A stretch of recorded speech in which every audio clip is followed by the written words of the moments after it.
Okay, so what we have here is a early 911 Porsche lock cylinder, ignition key tumbler, and of course steering column lock mechanism. And actually come back to us for an interesting reason. We had previously repaired numerous components on this, but once they got it, they had the advantage of having the electrical portion of the switch, which we did not have.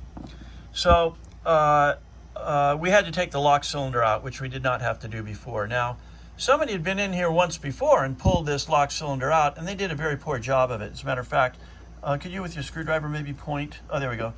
See, they actually double drilled. I guess they missed where the actual pin was that holds the lock cylinder in, and over drilled it. Now, we can bore that out and put a thread in, and we'll put a set screw in there, but that's fine because it does not really locate the position of the lock cylinder in the housing because, let's show them, there's already these grooves 180 degrees apart in the lock cylinder that locate it in the correct clock position. So we'll be able to put a new set screw in here and hold it in properly. Now, for the reason that they could not advance this into the spring-loaded starter position, well, interestingly, this old lock cylinder, which is actually worn out, has an interesting little pin that advances up into this alcove that you can see. You can also see how wobbly it is in there and that it's quite loose. There's also a little spring pan above it.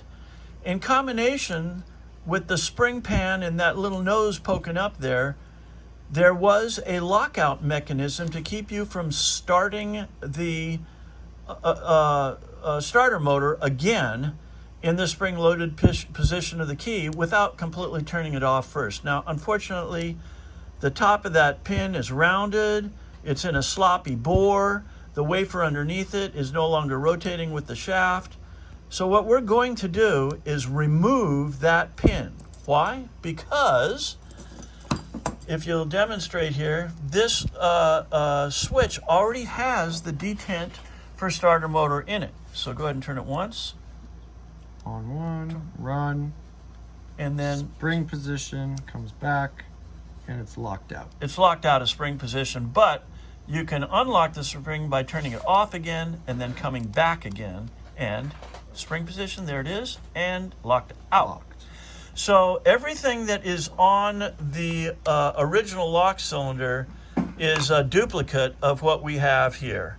Safety, who knows, don't steal my car. So that's what we're going to do. We're going to take that pin out of there completely without damaging anything else. And the spring-loaded start position will be reclaimed. So thank you for your attention, and we'll get her back to you right away.